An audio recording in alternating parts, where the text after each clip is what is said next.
দলীয় মতের বাইরে কথা বলার জায়গাটা অনেক কম। আপনার কাছে একটু জানতে চাইবো, আপনাকে যদি আমরা সংসদে দেখতে পাই, আপনি দলীয় মতের বাইরে গিয়ে কথা বলবেন কিনা? দেখেন, দলীয় মতের বাইরে তো ৭০ অনুচ্ছেদের কথা ভাই বললেন, সেটা এখনো ইমপ্লিমেন্টেড হয়নি। আমরা ঐকমত্য কমিশনে বসে যেটা সব দল মিলে বলেছি, না ৭০ অনুচ্ছেদ আসলে দরকার নাই, এটার পরিবর্তনটা আমরা সবাই চাই, কিন্তু সেই পরিবর্তনটা বাস্তবায়ন হয়নি।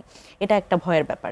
কিন্তু দেখেন, আমরা কিন্তু দেখলাম যে দলীয় মতের বাইরে খুব বেশি কথা বলবার সুযোগ কিন্তু আমরা এখনো দেখিনি। কারণ যখন গুমের মতো একটা অধ্যাদেশ এই সংসদেই বাতিল হলো, আমরা কিন্তু দেখেছি যে আমাদের দীর্ঘদিনে গুম এবং গুম পরিবার নিয়ে কাজ করা মায়ের ডাক, সেই তুলি আপা কিন্তু এখন সংসদে গেছেন।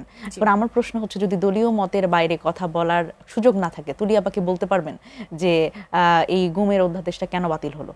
কারণ এটাতে সবচেয়ে বড় stakeholder, she is one of the stakeholders. So এই জায়গায় তো আসলে আমাদের এই পরিবর্তনটা আসতে হবে, না হলে কিন্তু এই জায়গায় এই ফাংশনালিটিটা আমরা দেখতে পাবো না। এবং দেখেন, আমি খুবই আশান্বিত হই যখন আমি দেখি যে মানসুরা আপাদের মতো যে সাংগঠনিক জায়গা থেকে রাজপথে ত্যাগের মধ্যে দিয়ে ছাত্রদলের প্রথমবারের মতো কাউকে এভাবে সিলেক্ট করা হয়েছে। কিন্তু উনি তো আসলে উনার এই জুলাই গণ অভ্যুত্থান বলেন এবং দীর্ঘদিনের একটা উনার রাজনৈতিক সংগ্রাম আছে, এবং একেবারে আমি যদি বলি যে মাঠ থেকে সংসদে যাওয়ার একটা জায়গা, তো সেই জায়গা থেকে বিএনপির মতো বড় দলকেও যখন আসলে তাদের সংরক্ষিত নারীদের ব্যাপারে জিজ্ঞেস করা হচ্ছে, তখন তাদেরকেও বলতে শুনেছি যে তাদেরকে মনোনয়ন দেওয়া হচ্ছে এজন্য যে তারা সংসদের কার্যক্রমকে উৎসাহিত করবে, তারা নারীদেরকে উৎসাহিত করবে, নারীর ক্ষমতায়নের কথা তারা বলছে। কিন্তু আদতে কি আসলে নারীর এটা ক্ষমতায়ন হয় কিনা, আপনার কাছে কি মনে হয়? না, নারীর ক্ষমতায়ন তো আসলে এইভাবে করা যায় না আসলে।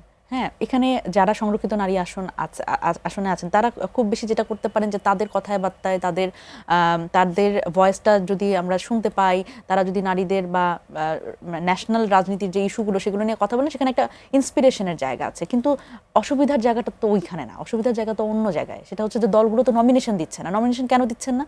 ভাই একটা কথা বলেন, আমি শ্রদ্ধার সাথে দ্বিমত করতে চাই যে নারীদেরকেও ভোট দিবে না, এটা খুবই ভুল কথা। নারীদের, আমি নিজে তো আসলে এই নির্বাচনে ক্যাম্পেইন করেছি, সেটাই তো সবচেয়ে বড় এক্সাম্পল। নারীদের ভোট দেয় না, ব্যাপারটা এরকম না। তবে একটা বিষয় হচ্ছে যে আমাদের তো আসলে পরিবারতান্ত্রিক রাজনীতি, যেখানে আসলে রাজনৈতিক পরিবারের হলে এক ধরনের ব্যাকআপ পাওয়া যায়। অর্থনৈতিক একটা ব্যাপার আছে। তো নারীদের যখন আপনি নির্বাচন করার কথা বলবেন, কাজের যে পরিবেশটা, নির্বাচনের পরিবেশটা নারীর জন্য তৈরি হওয়াটা খুব বেশি জরুরি। ভাই বলছিলেন যে আমাদের সমাজের যে ব্যবস্থাটা, সেটা পরিবর্তন হওয়া দরকার, এবং দলগুলোরও কিন্তু এই নারীদের আসলে এন্ডোর্স করতে হবে। নারী লিডারশিপ, আপনি দেখেন একটা দলে পুরুষ লিডারশিপকে যেভাবে এন্ডোর্স করা হয়, যেভাবে সেলিব্রেট করা হয়, নারী লিডারশিপকে কি সেভাবে ইকুয়ালি সেলিব্রেট করা হয় না। কিন্তু নারীদেরকে আসলে সেভাবে করে এন্ডোর্স করা হয় না। মানে আপনি দেখেন যে একটা দল, আপনি আমাকে দেখান সেই দলের একজন নারীকে খুব বেশি সেই দলটা এন্ডোর্স করেছে, আপনি কিন্তু এরকম মনে করতে পারবেন না মানে 2 মিনিটে। তো ওই জায়গা থেকে আমি বলবো যে নারীর আসলে অর্থনৈতিক জায়গাটা খুব গুরুত্বপূর্ণ, যেটা আসলে স্টেটেরও একটা খুব রাষ্ট্রেরও একটা দায়িত্ব আছে যে নারীদের এই জায়গায় নির্বাচনমুখী করার জন্য এই অর্থনৈতিক জায়গাটাতে তারা দায়িত্ব নিতে পারে।